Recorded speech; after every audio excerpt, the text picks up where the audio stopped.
Hi, everybody. I'm here with Jonathan Sheffield, and we are going to be reviewing a debate that was recently on Mythvision between Dr. Jennifer Bird, who's an atheist, and Selah Cordova, who's a Christian.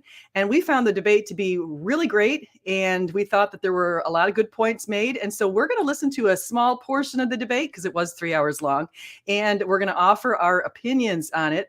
And we're going to explain some other issues with Christianity. We'll talk a little bit about what Dr. Bird said later in the conversation about the book of Daniel, because both Jonathan and I have looked into the book of Daniel, and we disagree with her assertion that it's a 2nd century forgery. And so we'll do that too. So here, without further ado, let me introduce to you Jonathan Sheffield. Well, thank you again for having me on on your show again, SJ. It's been a pleasure. Love the work that you do in apologetics. So definitely glad I had the opportunity to get to know Selah and open her up to have these difficult discussions in defending the Christian worldview. So thanks for hosting a review on all the work that not only myself, but yourself got to work with Selah as well in preparing her for this discussion. So great to be on. Yeah, and I think I'll just say it right out. She did a phenomenal job. Here is she not too much out of high school, right? Yeah, she's out of high school, getting ready to start college. And she's been involved with the National Christian Forensics Communication Association, or NCUFCA, which is a Christian apologetics organization for high school students. They prepare them for debate preparation and defending the Christian worldview. So she's been involved with that organization for the last 5 years. I got to actually connect with Selah and her parents at an event that I judged here in San Antonio, where she was actually defending and debating in the regional conference. So I was very impressed with her, very graceful demeanor and how well she communicated those topics. I thought this would be an excellent opportunity for her to kind of take the next level and defend her thesis in the secular community.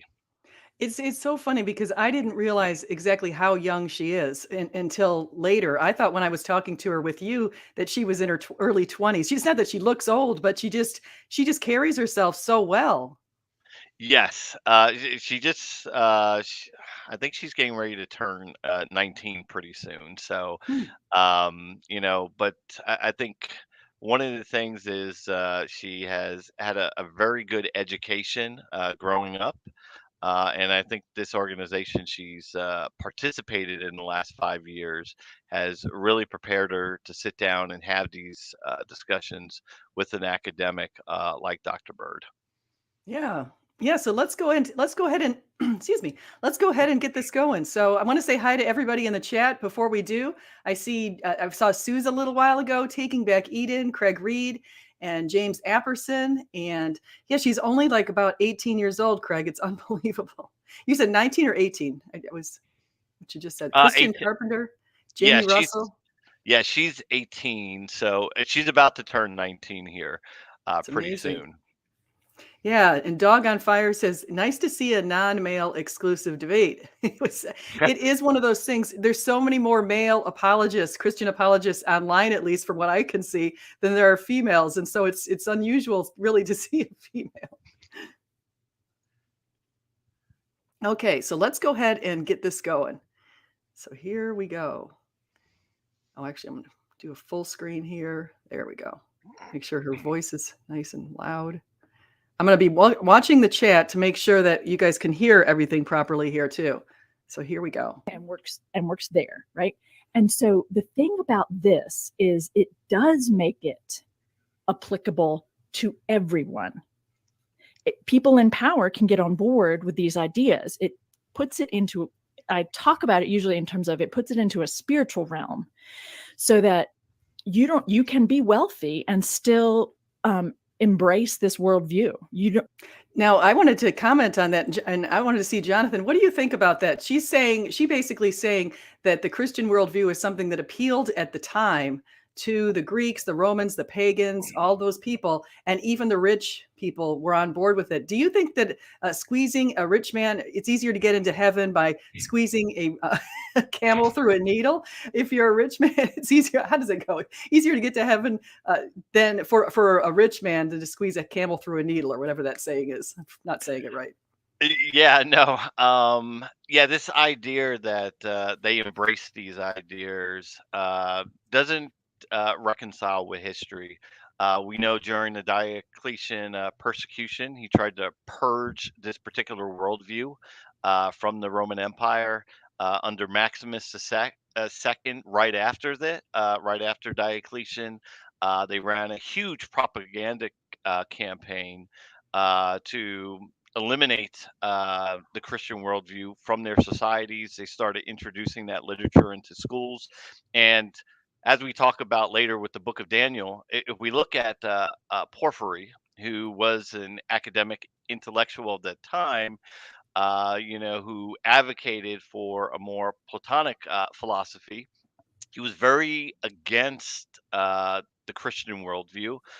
Hence his attack against it, both on the Old and the New Testament. So this idea that there was this these attributes of Christianity that sat well in the Hellenistic philosophy doesn't reconcile with the actions that Diocletian, Maximus II, authors like Porphyry of Tyre was trying to continue this element of their philosophy to hold against Christianity. So I think Dr. Bird is not actually going to history and looking at actually looking at the time to see how those well-educated individuals, like the ones I just named, was actually trying to push it out of their societies. There wasn't this idea, oh yeah, these ideas fit very well with us. If that was the case, we wouldn't have had those actions taken under Diocletian, Maximus II, or from an intellectual like Porphyry of Tyre. Yeah, and even the idea that we're trying to say Jesus told one wealthy person, go sell everything you have. And he also said the meek will inherit the world. So he's very focused, and you could see how that could appeal to the masses of the poor people. But as far as appealing to the wealthy people, I don't think that that's quite accurate. A lot of wealthy people would probably be turned off by this whole idea that we've got to take one for the team. Yeah, and I think this is to her point in the beginning, what Selah made by quoting Tom Holland from his book Dominion. And he kind of contrasts this view with Christianity in that the starving deserved no sympathy, beggars were best rounded up and deported. It was the heroic, images of who were, Hector and Achilles. Those were the favorites of the gods, and those that were weak and downtrodden, didn't have any wealth. Well, that was a byproduct that they were looked down on as the gods. They didn't get these benefits. And Exactly. he compares that with the Christian worldview, that you have a God that was closer to the weak than to the mighty, than to the poor, than to the rich. So any beggar, any criminal might be Christ. And that's the worldview that Selah kind of opened up with. This is the differences. So the idea that the Hellenistic philosophy it was consistent with their philosophy, goes against an actual quotation here of what that philosophy was and what their value system was based upon. Yeah, excellent points. And so, yeah, Tom Holland's book, if you guys haven't read it, is an eye opener. It's called Dominion. Like Jonathan said, you definitely need to go out and read that book. He really digs into history, and he talks about the Christian influence on the world and how it's been a really big positive sea change. So definitely take a look at that. But I guess since we've kind of touched on Daniel already, I think we should probably quickly talk about that.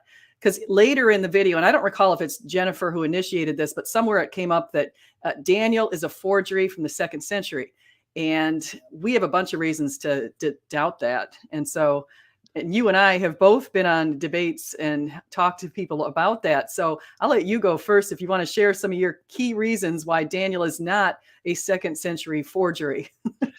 Yeah, I think this question came up from a viewer. So it was a question that came up, and I think it was trying to challenge Selah to say, well, when we look at the book of Daniel, it makes all these prophecies concerning Christ, and if those aren't true, because it's a forgery, then why are you accepting this worldview? So I think that was a lot. That was sort of the intent behind the question. But when we go to the discussion of Daniel, the first and foremost I look at is there's no historical reference outside of Porphyry of Tyre of a publication coming into being at the time of the Maccabean revolt, at the time of the Assyrian king Antonius, of such a publication coming into publication and distributed among the Jewish people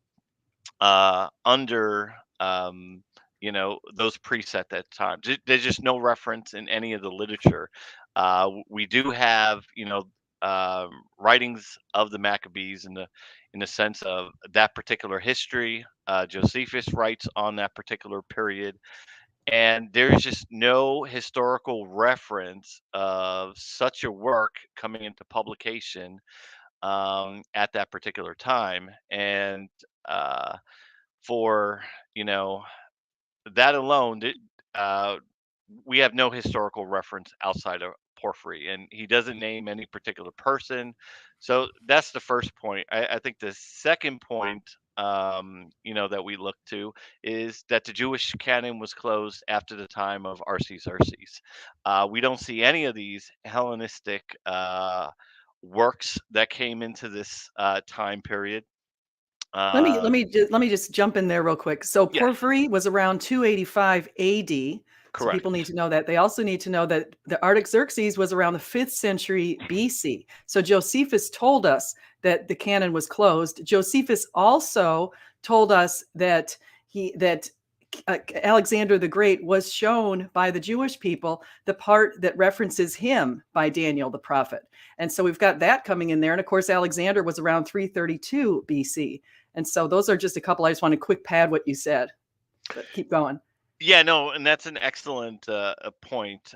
So when we look at the closing of the canon, we know of a number of publications that did circulate in Jewish communities that got into the Septuagint that never became a part of the Orthodox Jewish canon.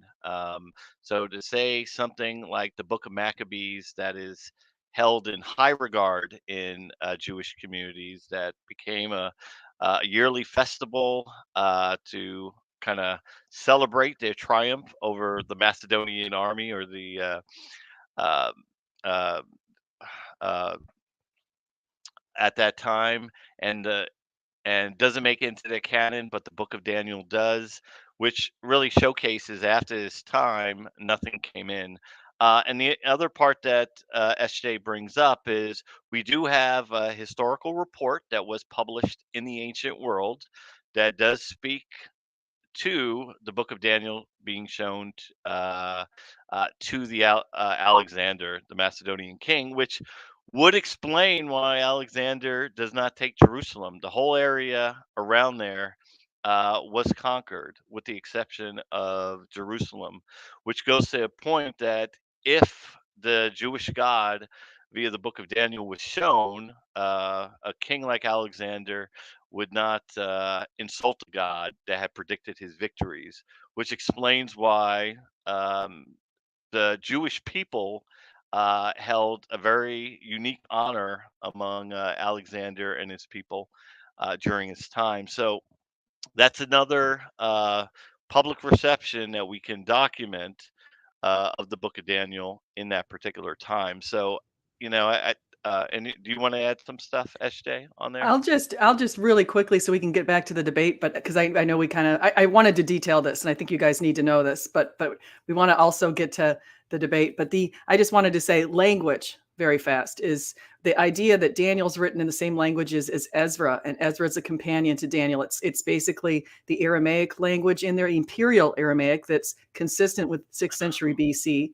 And that's when Daniel was alive and running around somewhere between 605. He's taken into captivity, and around 530 he might have closed his book, but he reported and predicted a bunch of different things. And the reason why Porphyry and others recently, atheists, have resurrected Porphyry's crazy notions is because they want to put Daniel into the same time period when a prophecy that he put out there was fulfilled, because they have this belief that there are no fulfilled prophecies because they don't believe in God. It's just like really simple, but it's written in Hebrew and Aramaic, and again, it's consistent with that time period. So, but I think you want to get back to the debate.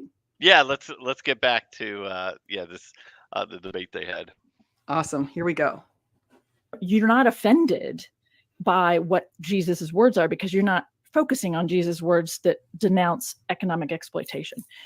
You can get on board with a spiritualized message of Jesus died for you, and this is the way that he gives you salvation.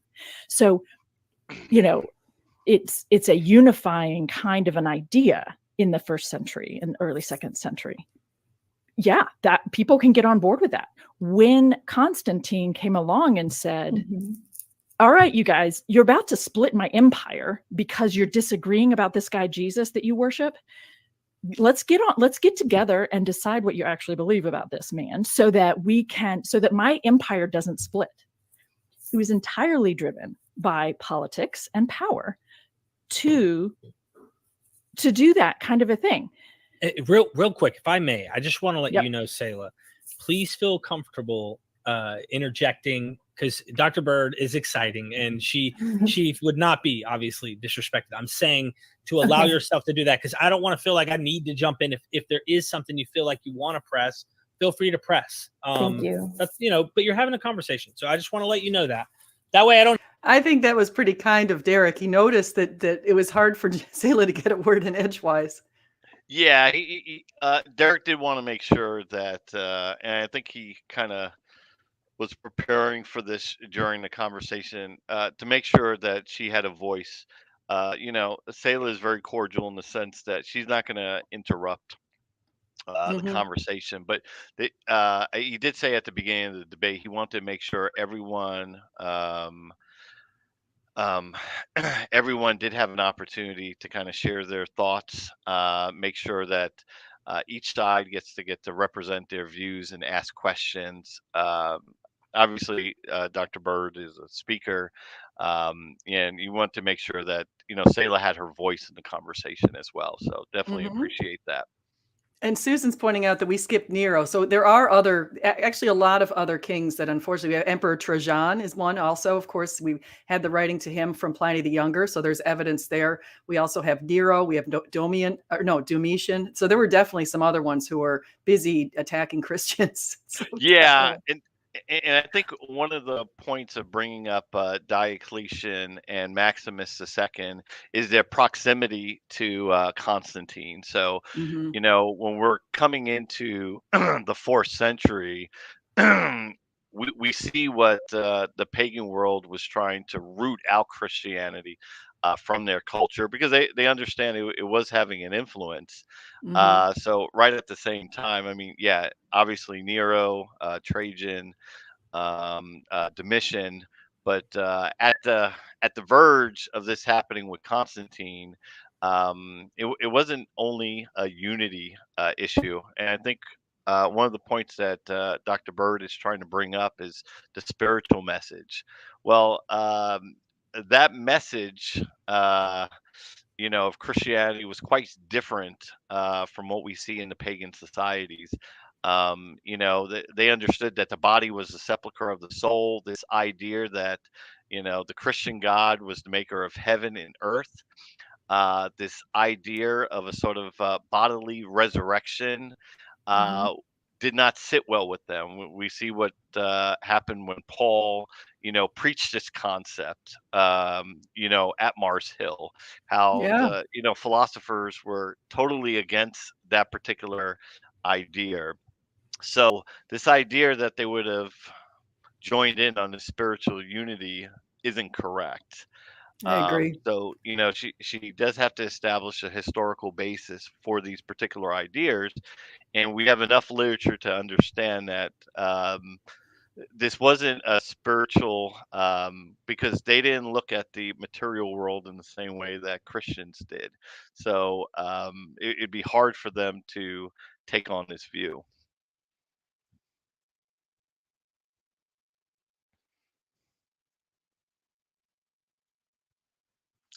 SJ, did you freeze or did I freeze? Somehow, let me just see if I can Oh, refresh this. okay. Hold on.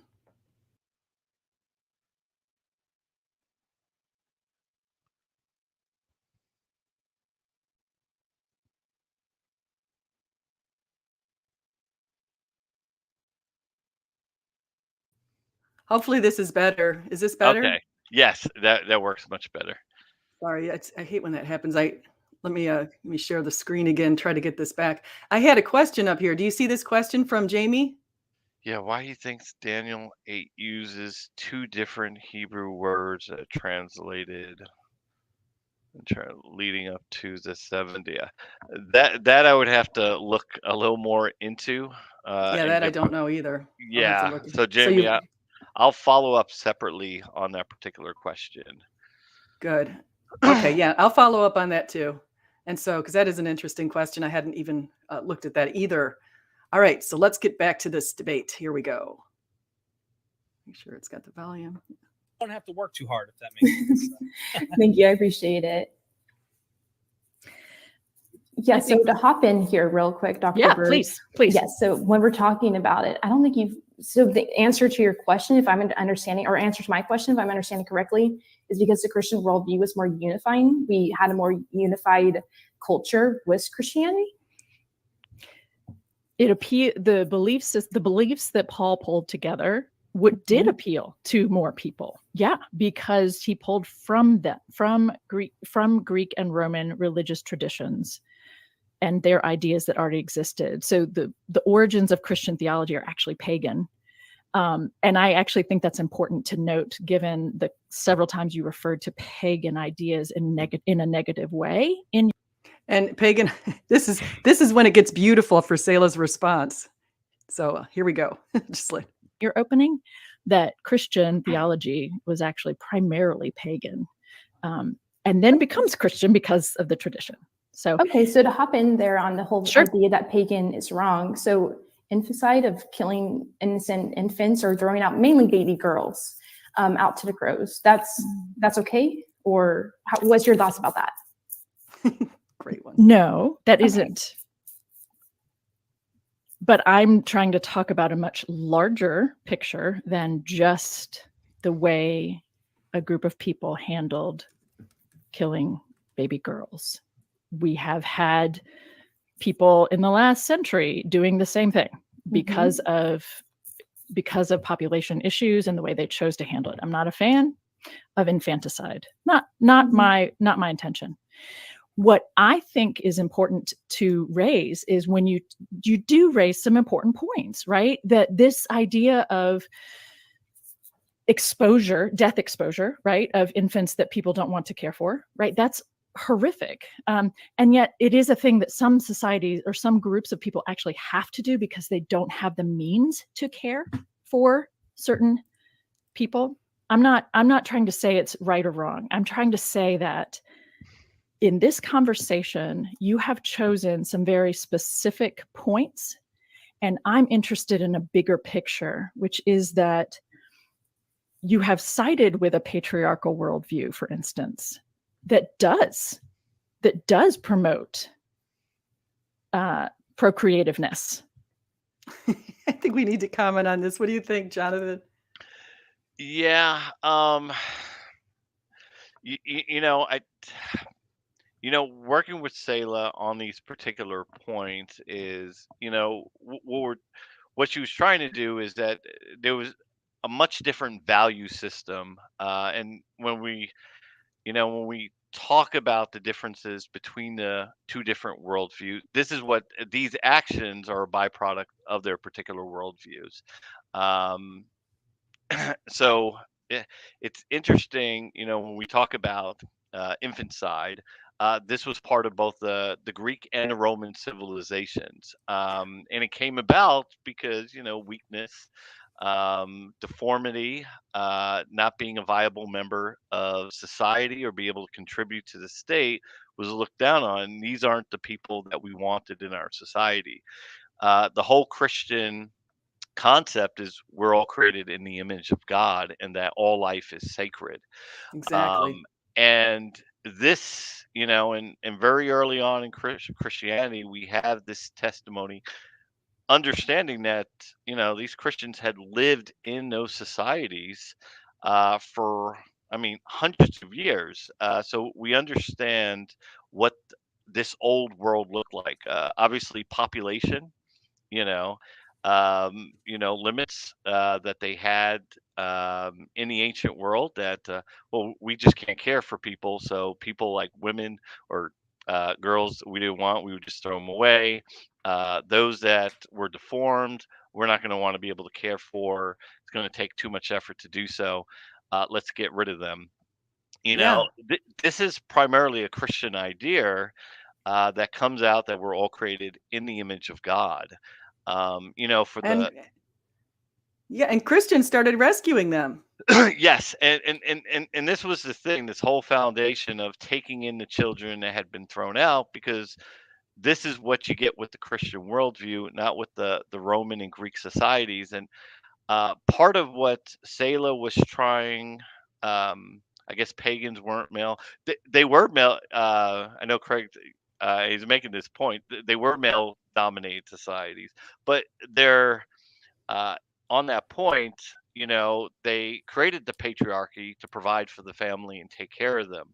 They created these type of societies where it would care for them. But this is where I do believe Dr. Bird, and I'm not sure if she's trying to take a stance on it or not, but this is what Christianity brought us out of. And, when we're trying to understand the Christian perspective on why it took such a strong stance, well, understand the worldviews that they were coming out of, where this was part of these civilizations where kids were being thrown out. A lot of girls were being killed. They had population limits. Any sign of deformity or weakness in the child, was to be thrown out. The reason why the Spartans left their kids overnight or exposed them to nature was, well, if they didn't survive the night, well, we don't want that member as part of our society. We need the strong to survive. So, Yeah. yeah, go ahead. Thank you.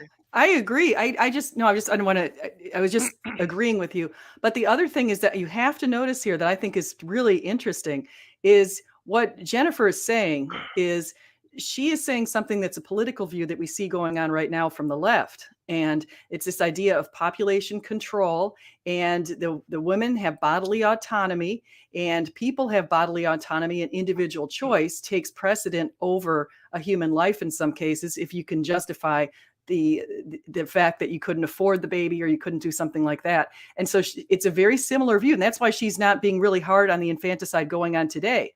She's thinking she's not slamming that. It's and so right now we're about to go into the abortion talk, which I think is my favorite part of this whole thing.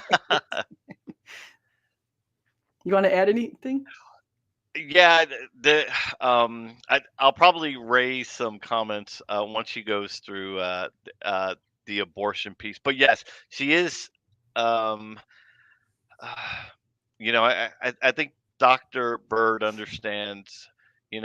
She's not getting to the crux of Selah's message. Is Christianity took such a strong stance on this at the very beginning because of what these civilizations were doing. And I think here in the United States,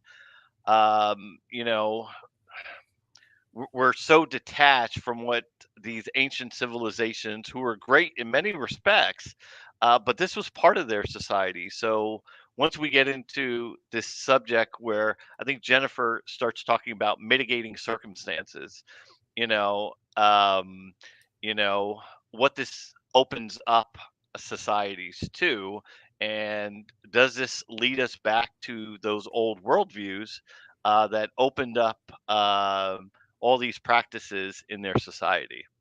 Exactly. That's the scary thing. You can see little nuggets of the Roman Empire creeping into our society today. So here we go. This is where I think Selah's facial expressions here are absolutely priceless. Here we go. And the reasons that Augustus promoted procreation was because he needed a military and he wanted to be a ruler of a large empire. And so of course he gave a tax break to people who had more children. Like, of course he's going to do that. But that's driven by something other than just loving life or thinking that life is sacred. I just think it's really interesting. So you've referenced several times this idea that the biblical worldview is that all lives matter, but I don't think that's actually true. I find that to be a very selective reading. Even the fact that you have referred to, again, like the love and charity of human life, love and charity, even just that John 3 passage says that God is going to love those who love him, and God is going to be angry at those who do not. That is what John 3 says. I'm not okay with that. I'm not okay telling my children or my friends' children that it's okay to be angry at people who don't agree with you, who don't like you, who don't have the same beliefs as you. But that's what this is saying, that God's wrath. So your facial expressions are telling me that you think I'm what? I'm trying to understand. So no, I'm trying to understand where the beliefs are going, because I mean, under this debate too, we're talking about, is Christianity the more logical worldview in respects to abortion? So we can talk about my own salvation all day long, or we can talk about society in general too. Nobody said anything to me about, is Christianity the logical worldview in relation to abortion? Not in relation, but I know it's part of today's talk. The premise is whether it's a logical worldview. And you chose to focus in on abortion, and I can go there. But that isn't the only thing we're talking about, because for me to talk about it, I have to put it in the larger context of what Christian scriptures do say. And for me, if you want to talk, the thing is, the Christian scriptures consistently teach people that women really are baby makers, even though there are other threads in there about women, strong women leaders. There are, but and so I just have to comment on a couple of these, and I know you're going to want to too, but women are baby. And I actually have to say to the crowd, you guys, if you see this buffering, let me know, because I have had buffering problems in the past, and I can try to close up windows if you do. But the whole idea of women are baby makers goes back to that Handmaid's Tale. Have you noticed, like, a lot of atheists are, every time, that one on Twitter, Jen with one N, every single time I post something about abortion, she seeks a Handmaid's Tale thing at me, and it's so silly. It's like this ridiculous, like it's not realistic to what's going on in society. But that's what I think a lot of people think, that women are baby makers, women are baby mills, and that the Bible teaches that. And I think the Bible teaches anything but. Yeah, obviously they, in the Christian scriptures, it teaches, they have a much bigger role in society.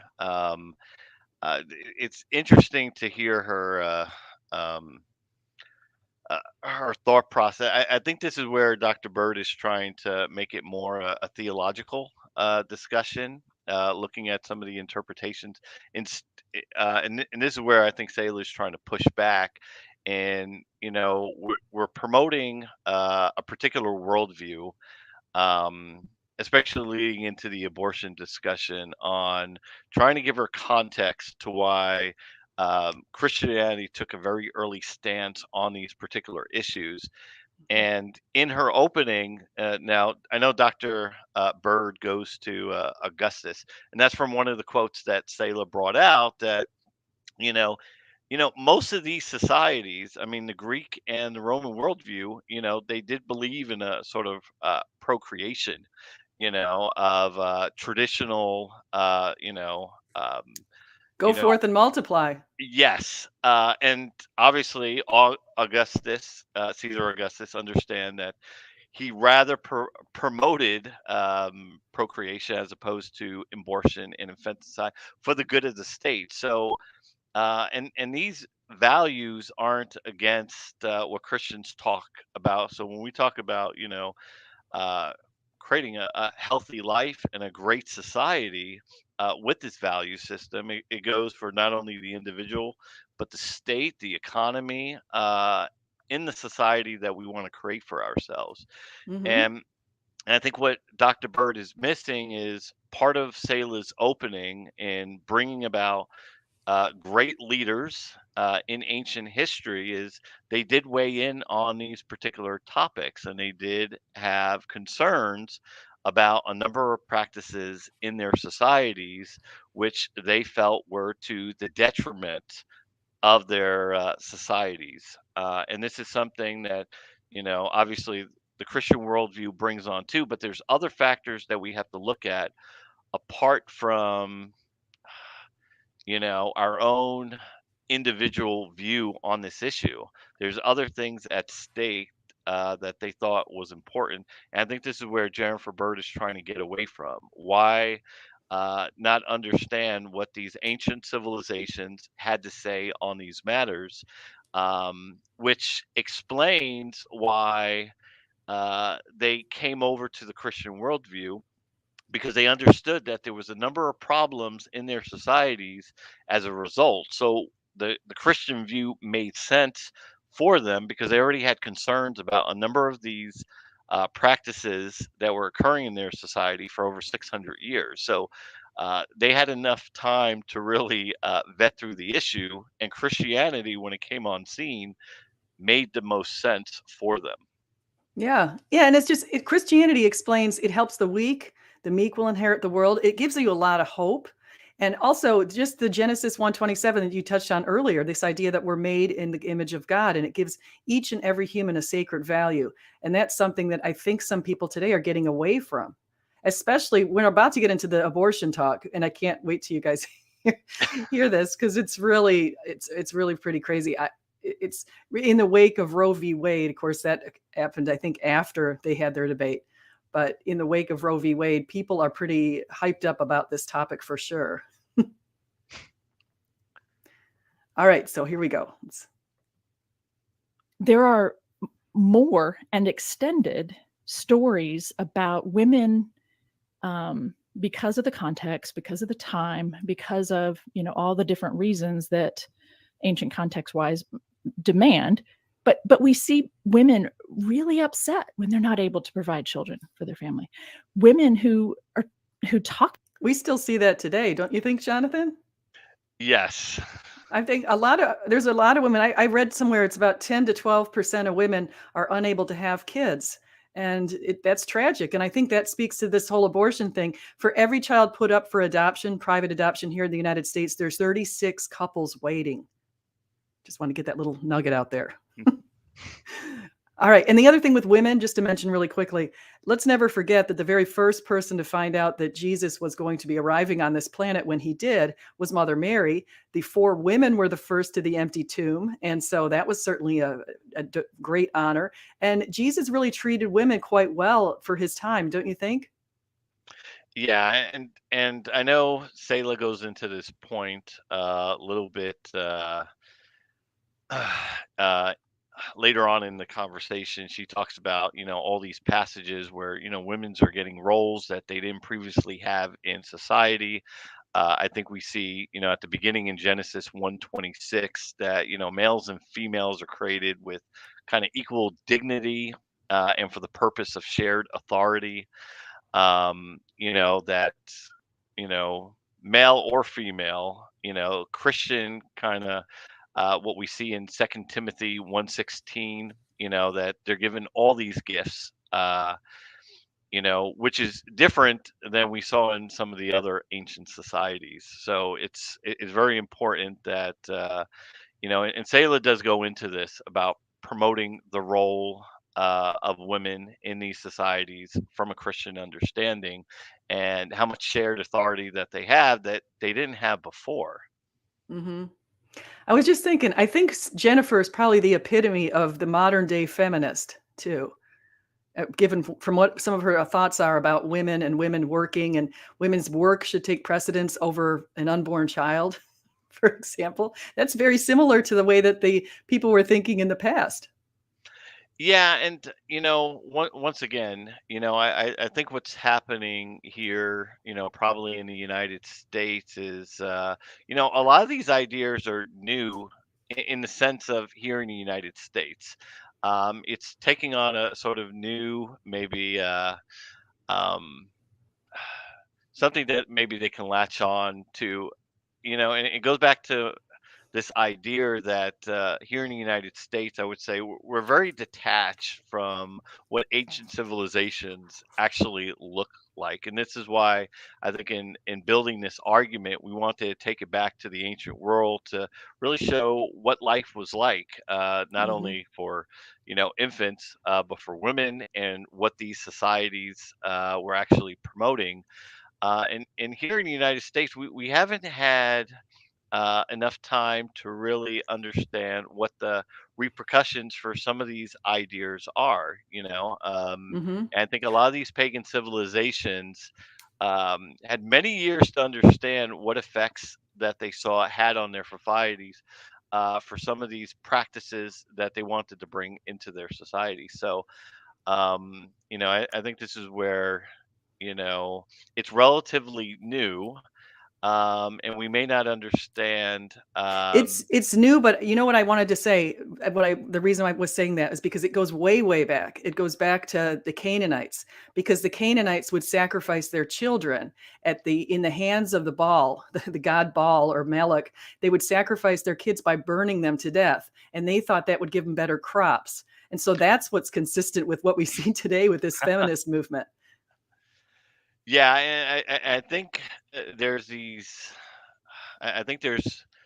Well, let's roll into some of the abortion discussion because I think they're going to get into some of these thoughts that I'll be able Hmm. to go back to on Selah's argument. Yeah, let's get that. Talk about life as if they have no meaning, as if they are despised until they bring children into the world. And the thing is, I think that that's a legitimate representation of the way things were at the time. I'm not trying to criticize an ancient worldview and an ancient culture. I'm trying to say that people who grow up on these stories or are influenced by a range of passages in the Christian Bible will get the message that women are primarily baby makers. That's one of the predominant messages you'll get from the Hebrew Bible about women. I don't think that that's the same thing as saying that all life is sacred. I don't think that's as empowering for women as you seem to think. So I'm so sorry. I think you froze. Oh, sorry. No, that my computer froze up. So when we're talking about that, then why do you think mainly girls or women were more aborted in China than males? Oh, because of patriarchy and because of the preference for male and the valuing of maleness over femaleness, or the valuing of male humans as more important. They are more, all the various parts of patriarchal ideas and societies that go hand in hand with that choice and that preference in the Rome, the first century or the 19th, Sure. the 20th century, right?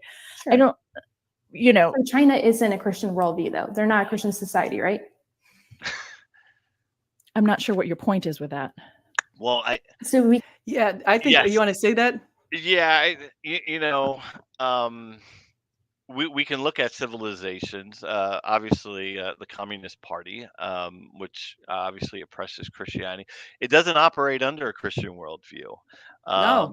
And obviously, when we look at China, modern day China, they share a very similar ideology with the ancient city states of like Athens. This idea of population growth. This idea that a male dominates society. Now, the patriarchy in these ancient civilizations, obviously, they're there to kind of preserve, but we see something different in the Christian worldview, which, while there is a patriarchy or an order of things set up, and everyone has their roles, there is this shared everyone is equal. But in the pagan world, you didn't. We have You know what ancient. else? Oh, You know go what ahead. else you see in China and India? You see many millions more males than females. Many more females these days. Even in India, in some places they're just still doing infanticide. In China, we still see abortions, infanticide, forced abortions, and that's a terrible thing. They had that one-child policy between 1979 and 2015, and so now they've got about 50 million more males in China. And if you look into the West, you don't see the differences between males and females. It's about 50-50. Yes, and this really comes out of a specific worldview, and this is what Selah is arguing for. What Christianity moved away in terms of our ideology. Mhm. So not only away from these particular practices, but how we viewed women and men equally as a whole. And this is a modern day case of what we actually see.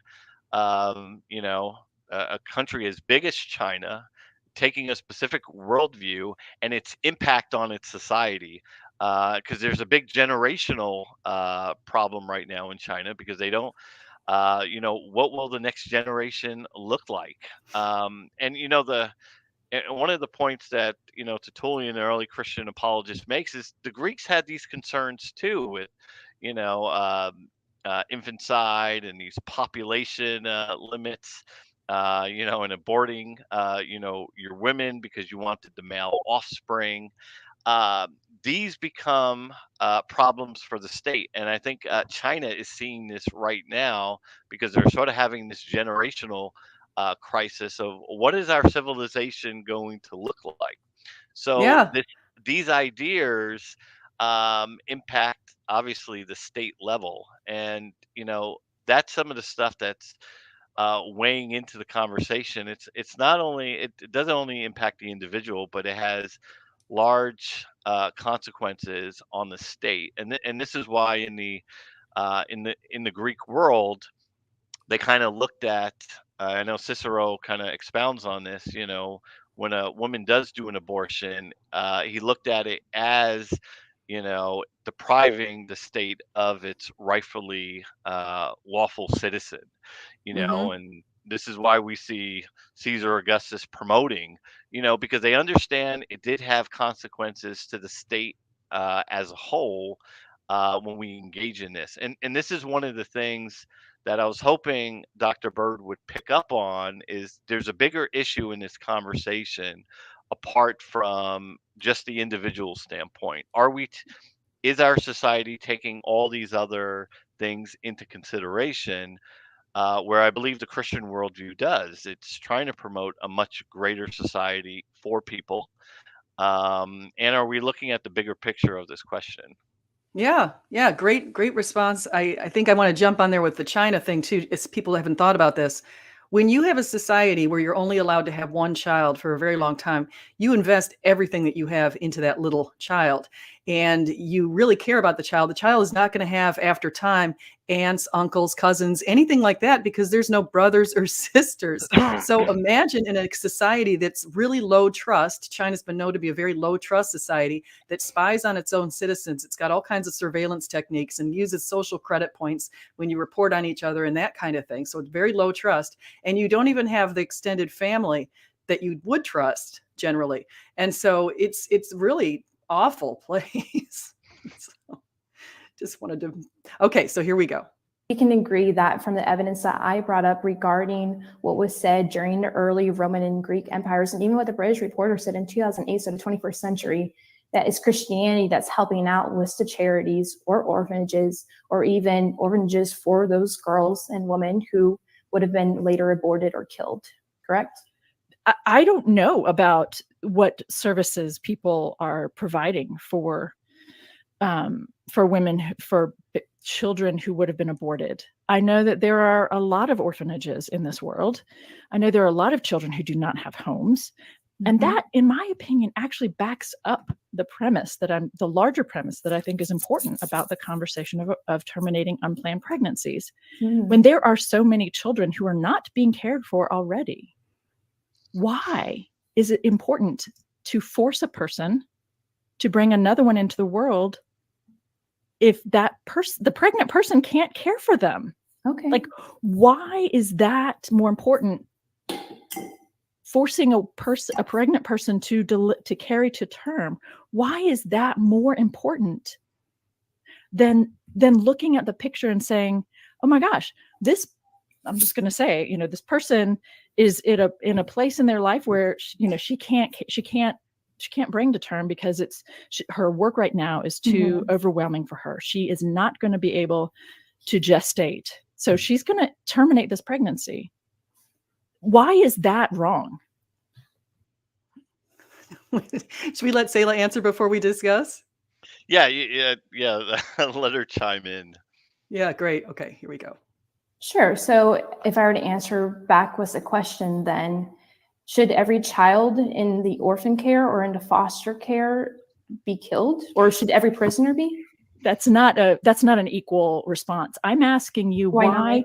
No, it isn't, because if the day that I decided that I was not going to be able to carry to term the pregnancy in my uterus, it was because there was no way I was going to be able to gestate. I like the terminology, the pregnancy in my uterus. This is completely dehumanizing the child. Unfortunately, we see these euphemisms all the time. So just wanted to comment on that.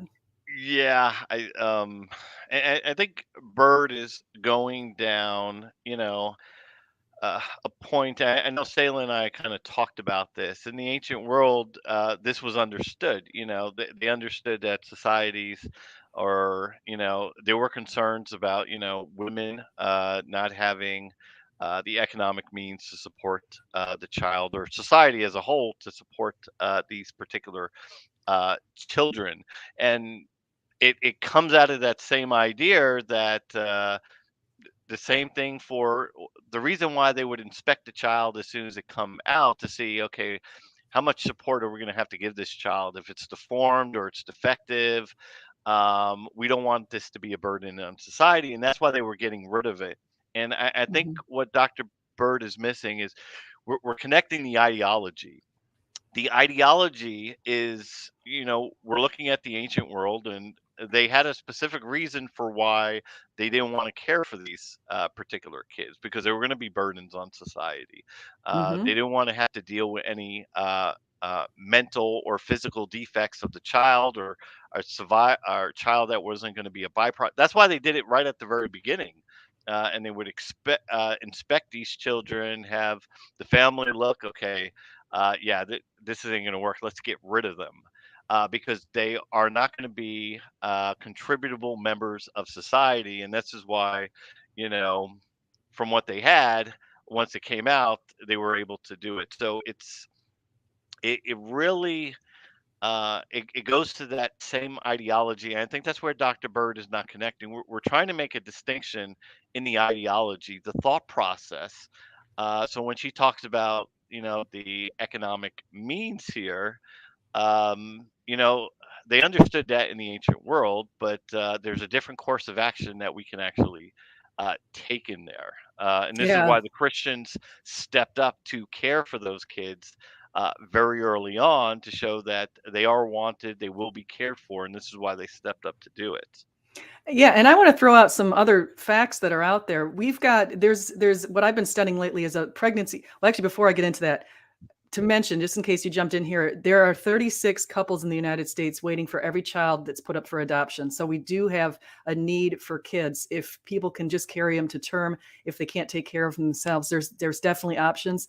And there's something that's in the United States called crisis pregnancy centers, or they call them pregnancy resource centers. There's about 3,000 of them in the United States, and they give especially women of low economic status, they give socioeconomic status, they give them all kinds of tools. They give them formula, they give them cribs, diapers. They really help them out with free counseling, ultrasounds, all these different sorts of things. And that's provided by a lot of Christians. A lot of these are Christian-based and faith-based. And so they've come under fire lately with all of these firebombs and things like that. But the stuff that they're giving out is really good. And if you look at the comments of people who've used these services, it's something like 95% are overly positive. Yeah, and not to take away from Bird's argument. I understand society does have to do better. There's a lot more emphasis that needs to be placed on, there's two people in this equation, not only the women. The women is not only shouldn't be left alone to care for it. Agree. Yeah. And this is why states, when they know who the father is, they force them to pay child support. And, so we do have, laws on the books that are there to help deal with these situations, to make sure it's not uncomfortable or burdensome for. And this is where the state needs to do obviously a better job of enforcing this and make sure that she not only has the financial care but also has the support services to deal with it. And I think one of the stuff that and Selah may have brought this up later, but we're obviously not talking about actual mitigating circumstances, because I think what Dr. Bird is trying to allude to is that, okay, there's mitigating circumstances, and what Selah is trying to point at to is, well, where does that stop? While Dr. Bird, for her, a job opportunity, where she was in her life, this was a mitigating circumstance to say, hey, this is one of the situations where I'm not in a position where I want to be able to care for a child that comes with a lot of responsibility. But where does that conversation take us? I mean, and the reason why Selah brings up the fact that, well, for those societies, this is why they got rid of children. So where is the threshold on there? Who's making those particular decisions? Mm-hmm. Uh, where's that free reign? And her appeal to the Greek and Roman societies is, women, in those Roman societies, they don't want to destroy their figures. And so they wanted to maintain their beauty and their elegance, and that's why they were aborting children. Is that okay too? Um, so I think it opens up a number of concerns, or what is society willing to allow? And from the Christian standpoint, you know, we looked at all of this as murder or death, and we wanted to Yeah. preserve the sanctity of life. You didn't have that in those ancient systems, and what she's trying to push back here is, is this similar? Doesn't this parallel the same ideology, whether they wait until they come out a day born or they're doing it 4 months afterwards? It's the same ideology and thought process that we're taking. Susan says, at this rate, we're going to take all afternoon. I want to let's listen to a little bit more here, because Yes. I want to really dig into her abortion stuff here. So here we go. State to handle gestation at that point in my life, regardless of whether I was going to be prepared emotionally to give up for adoption or not. It didn't matter. I wasn't going to be able to get to the point of delivering. So I terminated a very unplanned and very surprising pregnancy. She had sex. Let's face it. There's two people there. It's very rare that it's not consensual. It's only less than 1% of all abortions occur because of rape or incest. The rest of them are all other reasons. So, consensual sex. So that's the deal. Why is that, in light of knowing there are so many children? Like, I feel like there's this human element that you're missing. Of personal peace and happiness? No, not personal peace. It's not personal peace and happiness. That feels stunningly narrow focused. So what would be your goal then? So what's the value of life? I actually just described to you that I was not going to be physically able. Okay, so we're talking about the physically able then, not the emotionally. No, I'm talking about the fact that I wasn't going to be physically able to both carry a child to term and do the job I was supposed to do that year. I wasn't going to be able to do both. And also I didn't have the resources or the means to care for a child. Had I been able to carry that child to gestation. So any piece of this picture wasn't going to work for me. I was not able to do that. Gestate, give up for adoption, none of it. So I terminated. That was one of the easiest decisions of my life, actually. That's what I just want to say that. Any thoughts on that, Jonathan? Yeah, it's interesting. I don't know if it's ever an easy choice. I know Tertullian writing on the predicaments in the case where a child does have to be aborted in the sense in protection of the mother's life. So, um, you know, a, an, a child that is going to lead to the death of the mother due to medical complication. He looks at both situations as a horrible choice either way, that we're going to have to abort the child to spare the mother. In either case, he looks at life as tragic. He says when we look at both of these situations, yes, it's to save the life, and that's in a situation where there's complications there that is going to lead to the woman's death. But he looks at the death of that unborn child as just as tragic. So when we're weighing, what are we willing? Where does our consciousness take us on understanding this particular question? I think this is where, um, you know, when we look at elected options to do away with the pregnancy, what are we opening ourselves to? It's not the right time of life. It's a question of, do I want to deal with this situation right now? Does it make sense from a life choice? And it really opens up, you know. And I think this is where Selah is trying to compare. Well, what's the difference from saying after it's born or it's at 8 months to say we do away with it because we know it's going to have birth defects, it's going to cause problems, it may interfere with their career. How is it, when we look at the human experience, and I know she brought up, are we, you know, Well, let's are, just if you get this idea that the life begins at conception, fertilization, 95% of biologists will agree to that. So we know that there's a human being in there. That is the big question. There's a human being inside of you. The Christian worldview says that that human being has value, and all human beings have value, and all lives matter. So the Christian worldview is saying that. And a lot of the time, and I listened to this, actually, I listened to somebody who was on a video with the Pregnancy Resource Center. And this man said, there are some times like when women get preeclampsia, and they say it gets extremely dangerous for the woman and her blood pressure shoots up to the moon and they have to deliver the baby.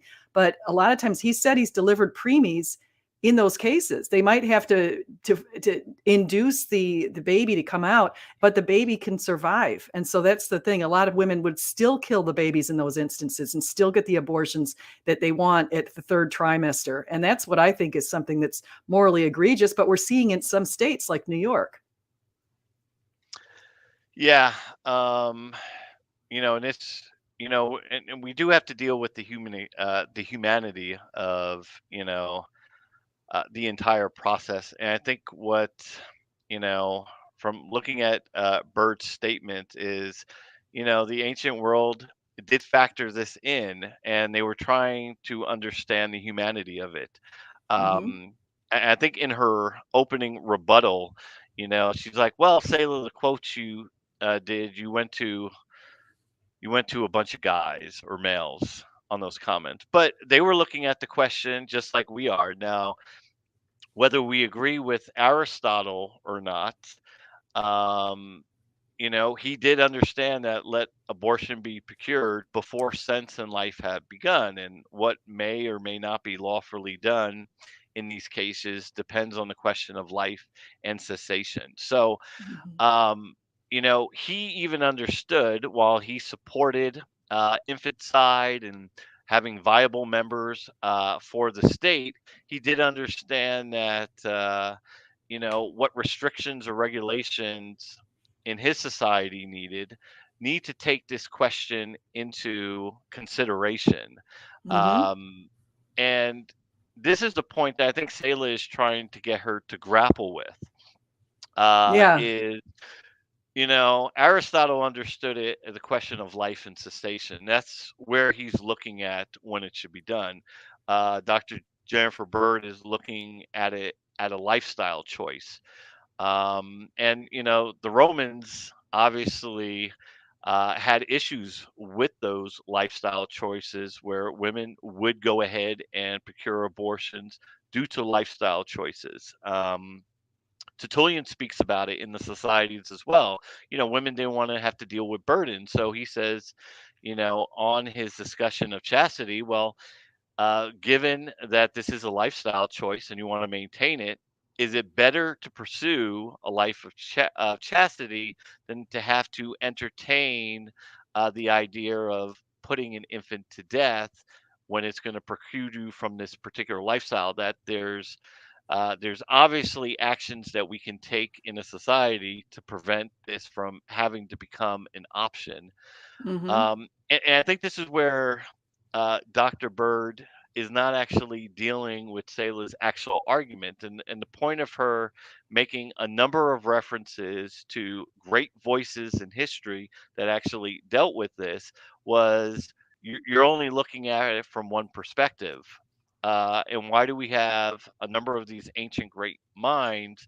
Really, even if they were for the practice, Aristotle still looks at it, it needs to be done on the question of life and cessation. And interesting enough, for males, he says that really begins at the beginning of organ development. So for him, anything after 40 days would have been a problem. So he's like, if you're going to do it for males, it has to be before 40 days because that's where he understood life and cessation began.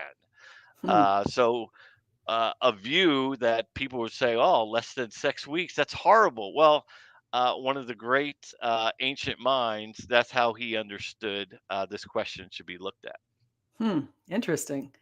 Yeah. So let's go. Here we go. Was not a hard decision because I had it, because of what was going on in my life. And I feel like you're going to turn it around to something about life being sacred. I'm not questioning whether life is sacred. I'm questioning whether you're taking seriously the women's lives, the people's lives who are faced with this situation. And in my case, I'd gone to 9 years of graduate school and I had a job that I wanted that reflected was going to allow me to apply those 9 years of graduate school. Mm-hmm. I was not going to give up the job so that I could carry to and go live with my parents at home. Like I wasn't, there was no part of that was going to work for me. And the, prophylactic didn't work. So I was there in that situation. And Okay. I feel like, okay, go ahead. Oh, yeah, sorry. No, well, first off, I know that you have an amazing career and lots of amazing degrees that it's a lot of hard work that was put on your part. And I have complete respect for that.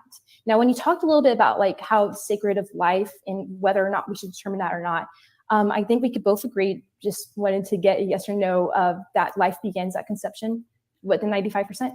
You're not hearing what I'm saying if you're asking me that. No, I just want to make it clear before I move on to. I said it 30 minutes ago. Okay, so I just want to make it clear. Okay.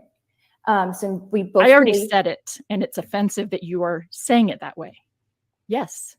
There's nothing about life. There's nothing about an egg and being fertilized that isn't living. Go ahead. Nothing. Okay. Well, first off, I apologize if I offended you or disrespected you whatsoever. That was not my intentions.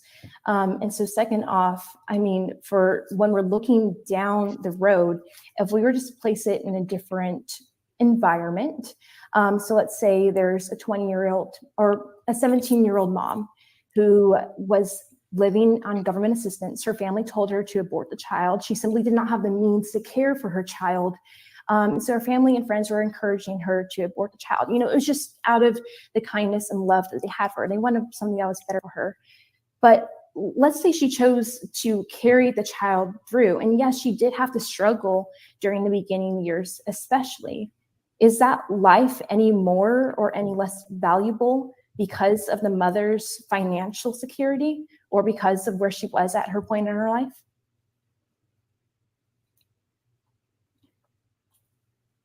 I'm not even sure what you're asking me. The scenario you set up doesn't match to, in my mind, the question you're asking. Are you saying that I don't even know? I honestly, could you try that again, please? I'm not trying to be dismissive or rude. I genuinely don't know why the setup you shared is relevant to the question you asked. Sure. So if we were to do a simpler setup, then if we were to say that there's a mom who found out she was pregnant. She's already a mother, so she already has a child. She found out she was pregnant. So she's a woman. Notice this. Did you hear that? Yeah. A lot of it is, and I'm going to let her keep going in just a second, but I just wanted to say something. A lot of times as soon as you have a baby, if a mother wants the baby and you say to yourself, you name the baby, a lot of times, even using all the words for the baby inside of you, people will say, no, it's just a fetus. A fetus isn't a human. It's a human being inside of you. And I think that somebody who's made such a good case for this is Trent Horn. And he talks about, let's get away from all the religious stuff. Let's get away from all these other issues. Let's just realize what's inside of this woman. There is a human being inside, and you can't deny that. So. All right, so here we go. Who found out she's pregnant, that she's not a mother yet. Okay, so a young woman finds out she's pregnant. A young woman who has a pregnancy, and she is told by family and friends that she should have an abortion because she's living on government assistance. She does not have a stable boyfriend or husband to come in and help. And on top of that, she still has the rest of her life ahead of her. She's 17 years old. And let's say that she ended up having the child and, as you say, become a mother. Is that child any more or any less valuable because of his mom's financial options at that not point? At all. That has nothing to do with the child's value. All right, so I'm glad we agree on that. The child is loved and very much wanted in that situation, that she wanted to bring it to term. She wanted that child, and that is a beautiful thing. And she's going to struggle, and she's going to be happy with her choices, I'm sure. Maybe she won't be, but she'll ultimately be, because children will do that for you, right? Children bring a lot of love, even if there's a lot of challenge. When we talk about the concept, the issue of abortion in light of people who are already viable, in light of children in the world, when you say this woman brought this child to term and you use that child to talk about whether or not abortion is appropriate, I find that to be misunderstanding the situation. When you refer to a human that is viable and is existing absolutely fine on their own outside their mother's uterus, that is not the time or place. That child is a child. That child is not a part of the conversation about abortion. No, because she made a choice, and that's lovely and beautiful. And I hope everyone around her steps up. Mm-hmm. Well, I mean, I know that scenario was taken from Justin Bieber. That was his mom that made that decision. That's great. And so if I were to ask you, or you wanted to ask a question, I know I'm asking a couple, so if you would like to ask one. I think that what I wonder is how you heard what I said about my story. I heard that you were currently working, you had the job of your dreams that you've worked very hard for, and you found out that you were pregnant. It was not a wanted pregnancy, and because it wasn't wanted, the child, or if we were to go with your definitions, the embryo, the fetus, whatever you want to call it, the fetus, before they have value as life, because they are wanted or unwanted. So because the child was unwanted, he wasn't a child yet. And so you chose abortion. That actually isn't true. That is not an accurate or a fair representation of what I was saying or what I think and believe. Okay. Your language of putting wanted and unwanted as equating with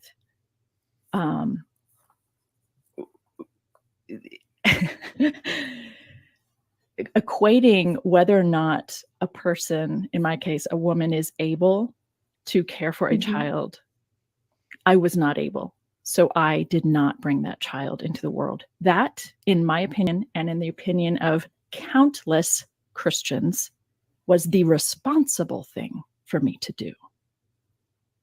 So is that why you think so many children, or 90% of children with Down syndrome, are aborted each year? No, actually, I think that if a person is aware that they are not able to give the time and the things that To take care of a child with Down syndrome? potentially, Okay. I think that's part of it. I think there might also be there might be a lot of fear and a lot of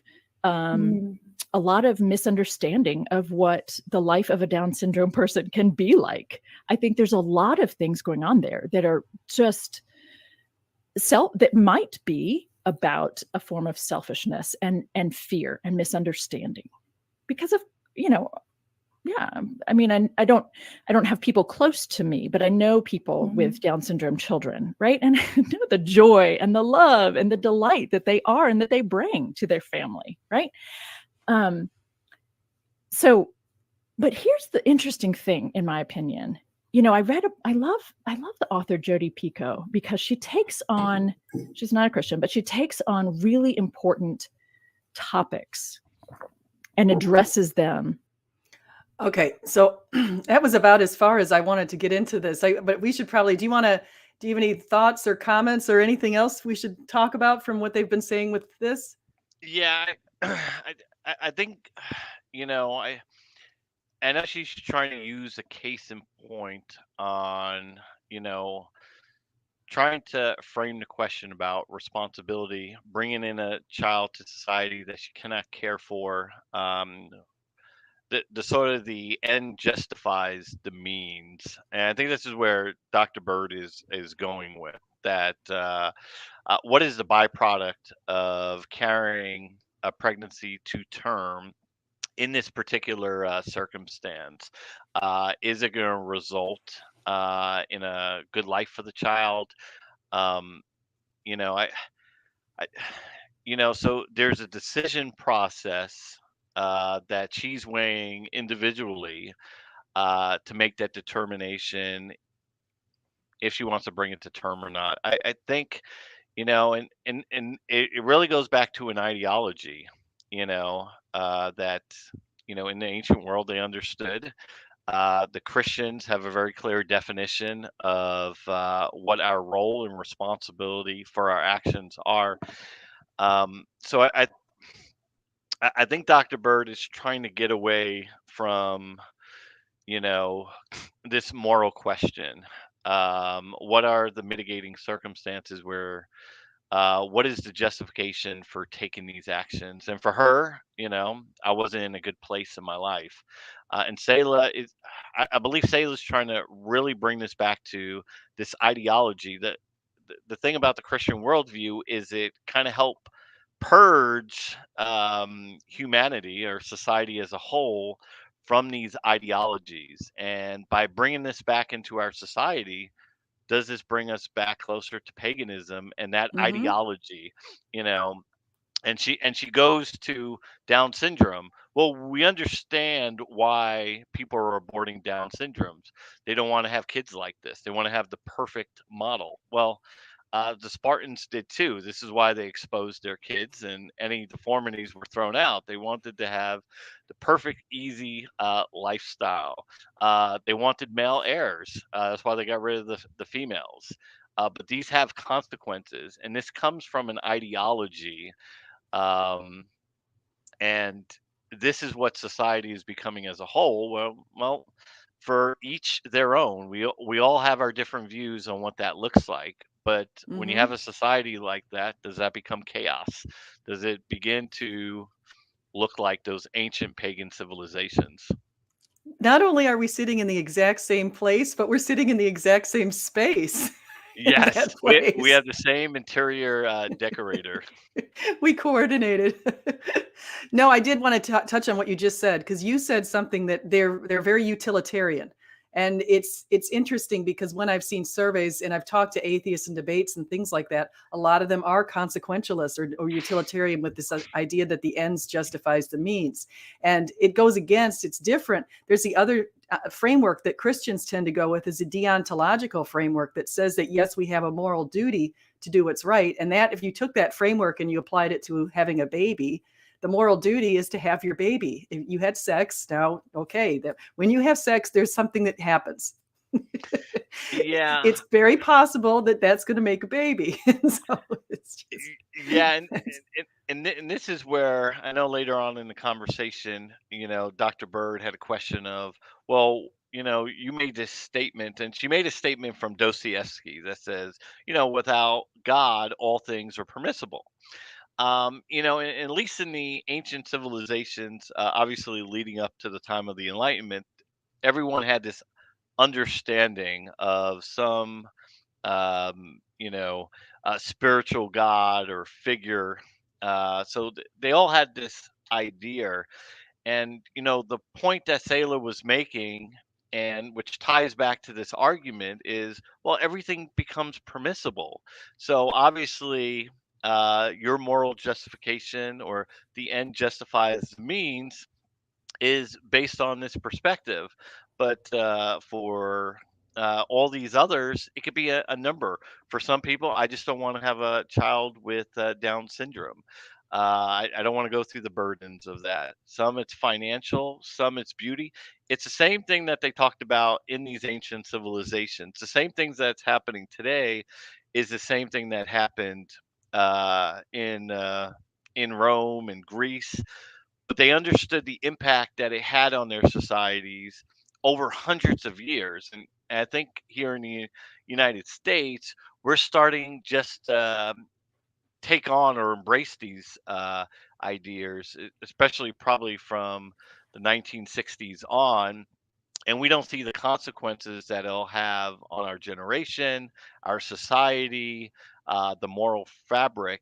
And this is why Selah ended on that particular point, because everything becomes permissible. Obviously, mhm. you have your justification, and others have theirs. So, and in some ways, for her to say, well, once it comes out, that's a child. Then, well, according to what? If there's no governing basis for what morality needs to be, and where we have some sort of framework around these discussions, how is their position any different than yours, or why is it wrong then?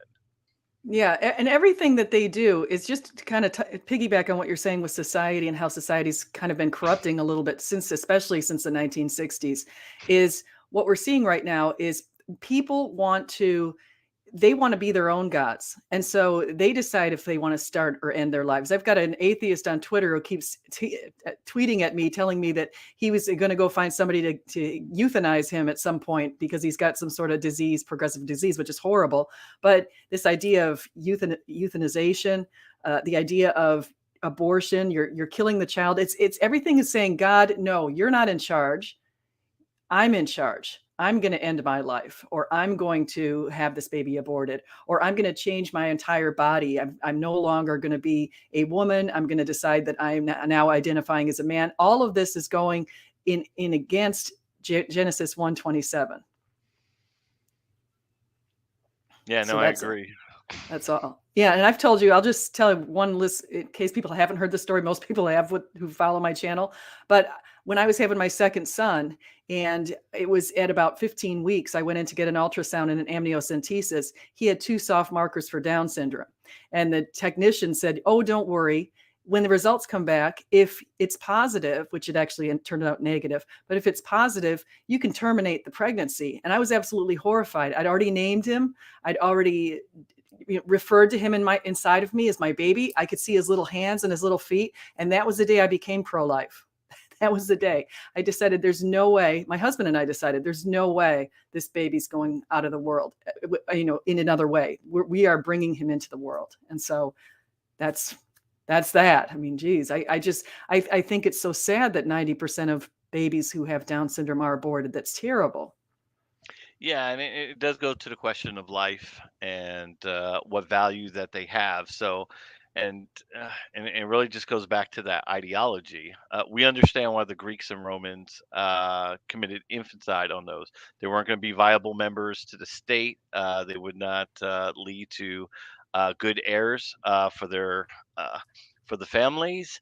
They were going to be uh, they'd have to spend more time taking care of them than being viable members of society. So they didn't want people Hmm. like that, which goes to Yeah. the weak and the deformed, the rejects of society were not wanted. Hmm. Christianity changed that culture for the good, to bring those people into society, to the downtrodden, the weak, the poor. Their life got meaning all of a sudden. So, and Exactly. so these are, you know, while it's not just about abortion, it's about all these other different ideas when we look at value and life and creating a better society. When we talk about this issue or others, it kind of shapes from that same ideology. Hmm. And this is what we're trying to, by establishing this Christian worldview, it brings all these better ideas into society. Hence, why the Greeks and Romans left for Christianity, because they had saw what their civilizations had looked like under those old ideals. So, Exactly. Yeah, no, exactly. I agree with you. So Jonathan, thank you so much. I want to say that also, Selah and Jennifer Bird, thank you for letting us feature you two on our channel. Thank you, Derek Lambert. Also, if you're listening to this or you happen to catch this, we appreciate Mythvision. We'll be over there picking apart other videos in the future. So, Jonathan, what do you have coming up? I think I saw that you have a debate coming up, unless you've already had that debate. No, it's gonna be, I believe, at the end of July. So, I thought it was important to really get at the question of naturalism, miracles. So we're gonna be uh, getting at the root of what best explains why Sennacherib in 701 BC did not take Jerusalem. Is there a naturalistic explanation for it, or is there a supernatural one? So Interesting. obviously, Isaiah provides an account. We have the Assyrian records as well that kind of talks a little bit about what happened, and we have some other sources as well. But that's a major point in history, and we need um, which really is a turning point in the history of the Jews. If the last two tribes of Judah is destroyed, there's no Judaism, there's no making a way for Christianity. If that event happens, the world as we know it doesn't exist. Interesting. So, what best prepared or preserved those two tribes uh, on a night when the Assyrian army surrounded Jerusalem, ready to destroy them? I mean, he's already taken out 45 other cities in Judea, and that was the last stand. And why did he flee all of a sudden back to Assyria? So this will go into the questions. I thought it was important to understand that there's something unique that we see in the history of the Jews where they get into all these situations and miraculously they're preserved. So this will touch a little bigger on the question of miracles, and we deal with something very historical that the ancients would have understood what this would have meant. And there's only a couple of reasons why he would have just left like that. Obviously, if what Isaiah said was true, obviously he would leave. So that's going to be a really good conversation that's coming up. Excellent. And who are you? Is it on Mythvision's channel? Uh-huh. Yeah, it's going to be with Dr. Matthew Monger. That's good. So yeah, Yeah. I'll be looking forward to watching that. So you guys, I just want to say thank you everybody for coming in here today. Please please subscribe. If you haven't subscribed yet, please do. I've been losing subscribers. I've actually had a terrible rate of subscriptions normally I was about 30 subscribers a month, and now I'm down to, this last month was terrible for some reason. I think I must have put out some videos that offended a bunch of people because some unsubscribed. They don't like my views on abortion. Some unsubscribed and disappeared. And so the rate of subscriptions is like 4, and that's terrible. Or go over to Jonathan. You have a channel too, right? Yes. I'll put a YouTube. link. If I haven't gotten a link yet, I will find a link and put it in here. Okay, no, thank you. But once again, I think it's important for everyone to understand that, obviously we advocate a specific worldview, when it comes to the subject of abortion, but it's important to have context where this comes from and understanding that the Christians were living in ancient societies that really devalued humanity, any sacredness of life when it comes to the protection of children. So, obviously, this was a very important stance that it took, and it really shaped a lot of our societal positions going forward, and to understand why we advocate the way we do. Exactly. Yeah, and I'm looking forward to listening to that debate because I love the book of Isaiah, by the way. Absolutely love that book. It's one of my favorite. Yeah, well, great. Well, thank you so much. So you guys, please, again, subscribe. Talk to you soon. Oh, whether you eat, drink, or whatever you do, do it all for the glory of God. So remember that too.